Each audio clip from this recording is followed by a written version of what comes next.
ప్రభుత్వం ఒక మంచి ఆలోచనతో చేయగలిగే దాంట్లో ప్రతి గ్రామానికి ప్రతి పట్టణానికి మంచి చేయాలనే తాపత్రయంతో ఈ కాన్సెప్ట్ తీసుకురావడం జరిగింది.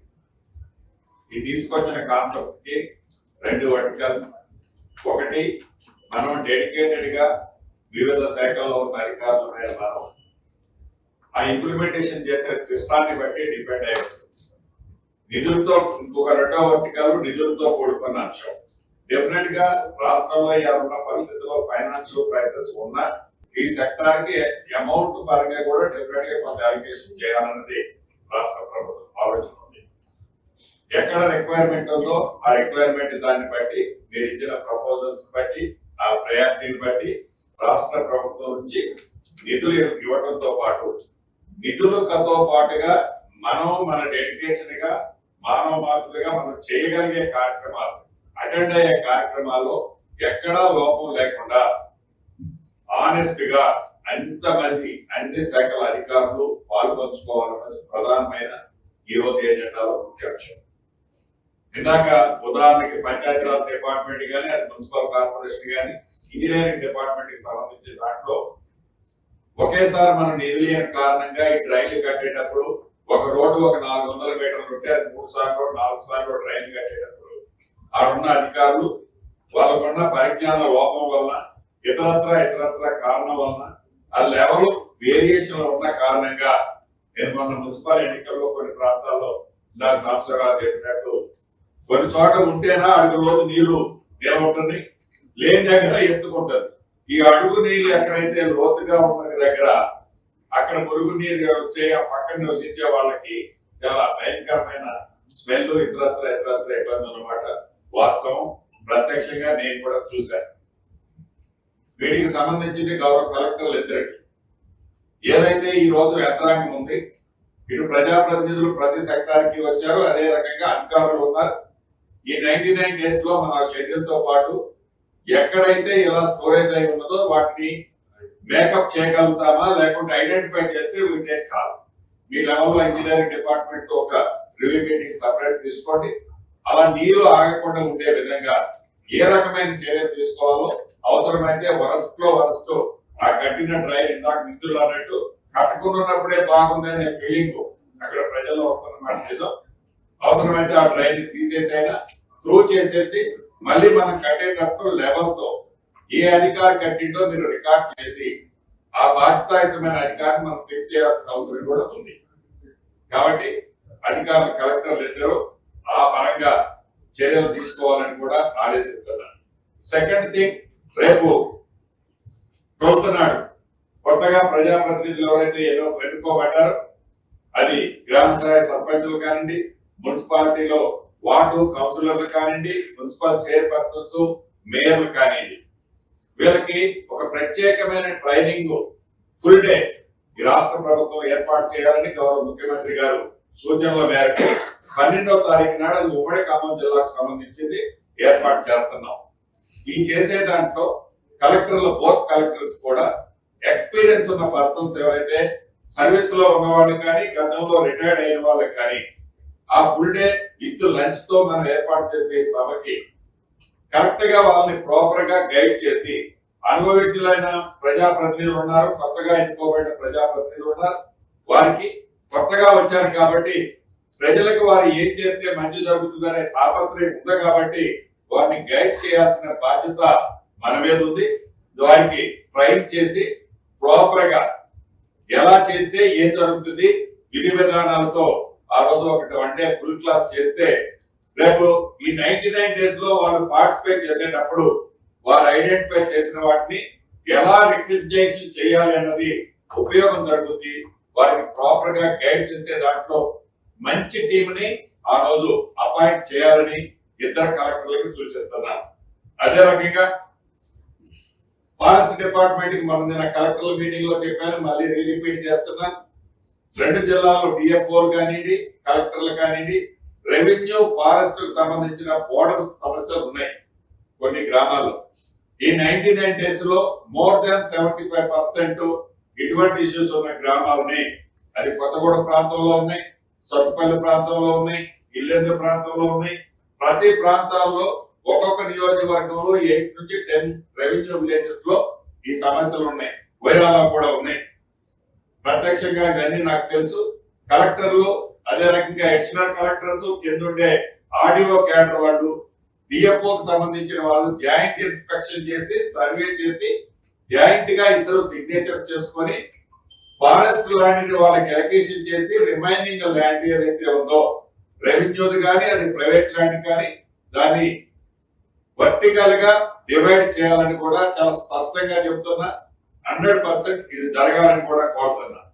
ఇక ఈ గ్రామ పంచాయతీలు ఏర్పడిన తర్వాత ఇంత పెద్ద ఎత్తులో అంటే లాస్ట్ 2 years ఫండ్స్ ఇప్పుడే ఈ గ్రామ పంచాయతీ అకౌంట్స్ లో డబ్బులు వస్తున్నాయి.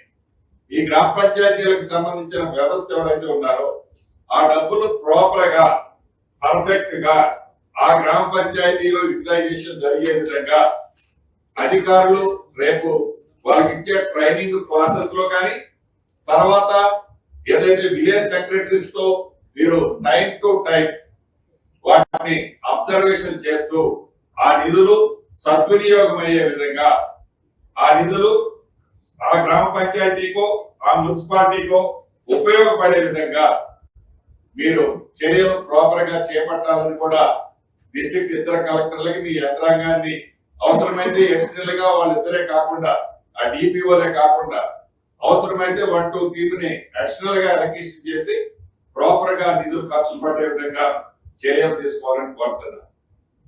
వన్ మోర్ థింగ్, ఎకో పార్కులు ఏవైతే ఉన్నాయో డెఫినెట్ గా ఇటు బోత్ డిస్ట్రిక్ట్స్ లో ఉన్నాయి.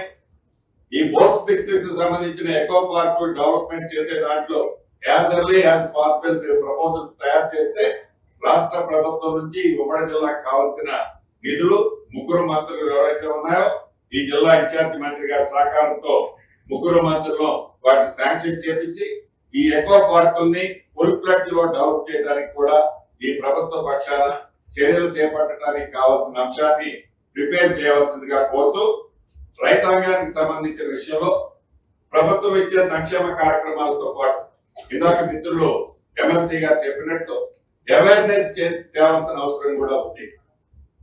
నిజంగా వాడాల్సిన fertilizers pesticides more than 300% excess వాడుతున్నమాట నిజం. ఇది ఒక రోజు మనం కంట్రోల్ చేయగలిగేది కాదు. అయినా కూడా అవేర్నెస్ తీసుకురావాల్సిన బాధ్యత ఉంది.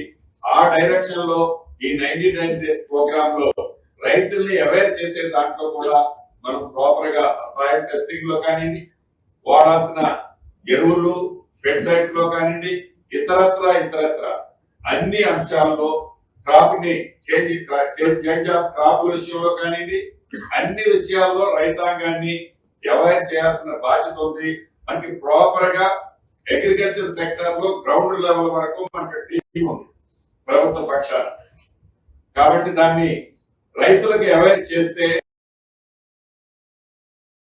డేలో రాదు, టేక్ సమ్ మోర్ టైం.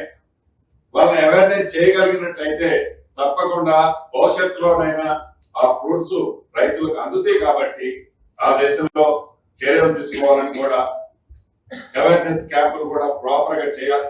అవసరమైతే దానికి మీరు పేర్కొన్న షెడ్యూల్ కంటే ఎక్కువ టైం పెట్టుకోండి. అవసరమైతే శాస్త్రవేత్తలు తీసుకురండి. ఫిజికల్ గా ఎక్కడైనా టూర్ ట్రిప్లు ఉంటే వాళ్ళు తీసుకెళ్ళి అవేర్నెస్ కోసం అక్కడ తీసుకెళ్ళండి. ప్రభుత్వ ఖర్చులతో తీసుకెళ్ళండి. We don't mind. మీకు కూడా ఈ ఎక్స్పెండిచర్ కోసం సపరేట్ ఇస్తాను. కాబట్టి ఆ ఎక్స్పెండిచర్ దాంట్లోనే ఈ రైతులని కొన్ని ప్రాంతాలు మండలము కాన్స్టిట్యున్సీ ఒక యూనిట్ తీసుకొని ఏదైనా పరిసర ప్రాంతాల్లో ఉన్న లేటెస్ట్ టెక్నాలజీలో ఈ క్రాప్ చేంజెస్ ఇతరత్ర దానికి సంబంధించిన దాంట్లో కూడా వాళ్ళకి అవేర్నెస్ చేస్తే 1% 2% రిజల్ట్ మనకి ఇమీడియట్లీ కనబడ్డా భవిష్యత్తులో అది 100% రిజల్ట్ రావడానికి స్కోప్ ఉంటుంది. కాబట్టి ఆ డైరెక్షన్ లో కూడా చర్యలు తీసుకోవాలని కోరుతూ చివరిగా నేను చెప్పదలుచుకున్నది ఒకటే, ప్రభుత్వ పక్షాన ఈ ప్రభుత్వం పేదవాళ్ళ కోసం ప్రజల కోసం మంచి చేయాలని తాపత్రయపడుతున్న ప్రభుత్వం. ప్రభుత్వంలో ఉన్న పెద్దలమో ముఖ్యమంత్రి గారో మంత్రులు శాసనసభ్యులు ఎమ్మెల్సీలో తాపత్రయపడితే సరిపోదు. అధికారులైన మీరు అనేక పర్యాయాలు గౌరవ ముఖ్యమంత్రి గారు చెప్పారు, 2 కళ్ళైనా చెవులైనా మీరే. ఈ ప్రభుత్వ ఆలోచనలు ప్రజల దగ్గర తీసుకోవాల్సింది మేము ఇన్స్ట్రక్షన్స్, మా ఆలోచన మీతో షేర్ చేస్తాం. ఇంప్లిమెంటేషన్ చేయాల్సిన బాధ్యత అధికారులుగా మీ మీద ఉంది. దయచేసి ఎస్పెషల్లీ ఎడ్యుకేషన్, హెల్త్, అగ్రికల్చర్ తో పాటు మిగిలిన సెక్టార్ లో ఉన్న అధికారులంతా ఈ 99 days ఏదో మనం టైం పాస్ కోసం పెట్టుకున్న కార్యక్రమం కాదు. అధికారులంతా దీంట్లో ఇన్డెప్త్ గా ఇన్వాల్వ్ అయ్యి మంచి చేసే కార్యక్రమాల్లో మీరు పాల్పంచుకోవాలని. అధికార పార్టీ ప్రతిపక్షం కూడా ఏమీ లేదు. ఎన్నికల వరకే రాజకీయ పార్టీలు, ఎన్నికల తర్వాత ప్రజాప్రతినిధులు అందరూ ప్రజలకు సమానమే. కాబట్టి అందరూ కలిసి ప్రజలకు మంచి చేసే కార్యక్రమంలో మీరు అధికారులు ఫ్రంట్ రోలో ఉండి డెఫినెట్ గా ఈ ప్రభుత్వ ఆలోచనని, ఈ కార్యక్రమానికి సంబంధించిన ఫ్రూట్స్ ని ప్రజలకు అందించాలని మనస్ఫూర్తిగా కోరుకుంటూ సెలవు తీసుకుంటాం.